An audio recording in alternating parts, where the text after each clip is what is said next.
ఈరోజు మన మంగళగిరి పార్టీ రాష్ట్ర పార్టీ కార్యాలయంలో మొదటిసారి ఎవరైతే యువకులు పోటీ చేశారో మాలాంటి వాళ్ళందరితో కూడా శ్రీ పవన్ కళ్యాణ్ గారు మీటింగ్ పెట్టడం జరిగిందండి. ఈ రివ్యూ మీటింగ్లో పవన్ కళ్యాణ్ గారు మమ్మల్ని మీరు ఎన్ని ఓట్లతో గెలుస్తారు, లేదంటే కనుక ఎంత డబ్బు పంచారు, మీరు ఎంతమంది ఓట్లు కూడగట్టున్నారని చెప్పే మాట మమ్మల్ని అడగకుండా మీరు ఎన్ని సమస్యలు తెలుసుకున్నారు, మీ నియోజకవర్గం పరిధిలో మీరు ఎంతమందిని కలిశారు, ఎన్ని గ్రామాలు తిరిగారు, ఎన్ని బూతుల్లో మీరు మన జనసేన కార్యకర్తలు మీరు బూత్ ఏజెంట్గా పెట్టగలిగారు, ఇలాంటివి అడిగారు తప్ప మమ్మల్ని ఎక్కడ కూడా మీరు డబ్బులు పంచారా, గెలుస్తారా గెలవరా అనే మాట అనలేదండి. ఇది మాకు చాలా స్ఫూర్తినిచ్చింది.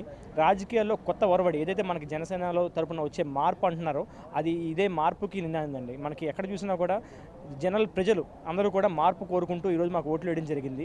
మేము అదే విషయం మహిళలు కానీ యువత కానీ జన సైనికులు కానీ ఎంత నిస్వార్థంగా మాకు పనిచేసి మాకు ఓట్లు వేశారనే విషయాన్ని మేము మా అధ్యక్షులు శ్రీ పవన్ కళ్యాణ్ గారి దృష్టికి తీసుకెళ్ళడం జరిగింది.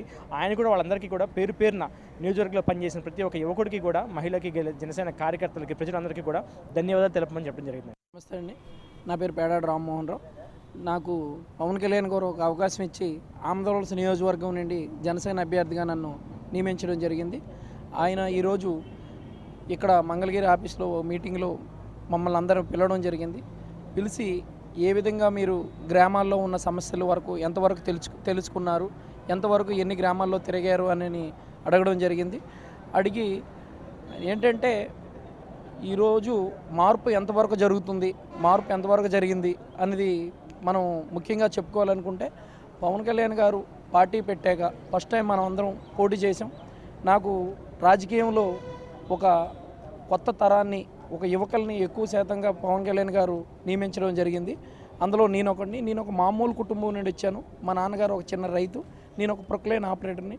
అలాంటి ఒక మామూలు సామాన్యమైన వ్యక్తికి టికెట్ ఇవ్వడం అనేది పవన్ కళ్యాణ్ గారి గొప్పతనం. అది ఆయన చాలా ఉన్నతమైన ఆలోచనతో, చాలా ముందు చూపుతో ఇలాంటి యువతకి అందరికీ అభ్యర్థులుగా నియమించి చాలా మంచి ఉన్నతమైన నాయకులని నిరూపించుకున్నారు. అదేవిధంగా మేము కూడా మా వంతు మేము ఎంతవరకు ముందుగా ఆలోచించాలి, ఎంత భవిష్యత్తులో మా నియోజకవర్గాన్ని ఎంత ముందుకు తీసుకెళ్లాలని ఆలోచించి ఆ విధంగా వెళ్ళమని చెప్పారు. అదేవిధంగా మిగతా కార్యకర్తలను కూడా కలుపుకొని ముందుకు తీసుకెళ్ళమన్నారు. అదేవిధంగా మేము మిగతా కార్యకర్తలను కూడా ముందుకు కలుపుకొని తీసుకొని వెళ్తాం. ఖచ్చితంగా ఇప్పుడైతే ఏవైతే ఈ ఎన్నికలు జరిగే ఎన్నికలో పవన్ కళ్యాణ్ గారికి ఎట్టి పరిస్థితుల్లో సీఎం అవుతారు. ఈ రాష్ట్ర భవిష్యత్తు ఆయన ఏ విధంగా ముందుకు తీసుకెళ్ళగలనేది ఆయనకు ఒక ప్రణాళిక ఉంది. ఆ విధంగా ఆయన ముందుకు తీసుకెళ్తారు. ఎట్టి పరిస్థితుల్లో ఆయన తోడుగా ఉంటామని చెప్పేసి చెప్పడం జరుగుతుందండి. నమస్తే. ఈరోజు మా అధినేత జనసేన పార్టీ అధినేత పవన్ కళ్యాణ్ గారిని కలవడం జరిగింది. అదే రకంగా ఎలక్షన్ నేపథ్యంలో జనసేన పార్టీ తరఫున పాతపట్నంలో ఏ రకంగా ముందుకెళ్ళాం, కొత్తదనాన్ని ఏ రకంగా ప్రజలకు పరిచయం చేసాం, ఉన్న రెండు పార్టీలతో పాటు జనసేన పార్టీ ధీటుగా ఏ రకంగా వెళ్ళింది, ఆ ఉన్నటువంటి వ్యత్యాసాన్ని ఎలా చూపించామన్న దానిపైన చర్చ జరిగింది. ఆయన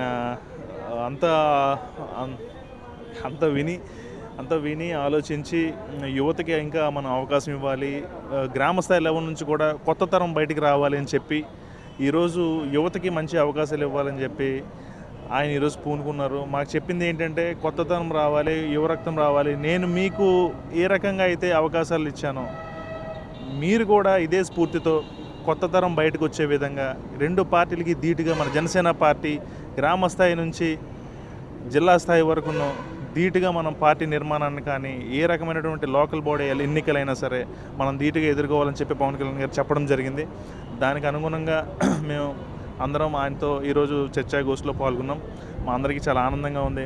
యువతకి మార్పు రావాలని ప్రతి నాయకులు చెప్తుంది, కానీ పవన్ కళ్యాణ్ గారు ఈరోజు చేసి చూపించారు. మార్పు అనేది ఏంటి అనేది ఈరోజు ఆయన చేసి చూపించారు. కొత్త వాళ్ళకి అవకాశం ఇచ్చారు. నిజంగా రాజకీయ సేవ చేయాలి, దేశం మీద ప్రేమ ఉన్న వాళ్ళకి అవకాశం ఇచ్చారు శ్రీ పవన్ కళ్యాణ్ గారు.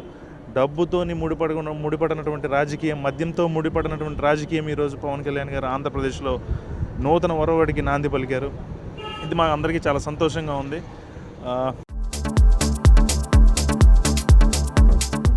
Please subscribe New Waves.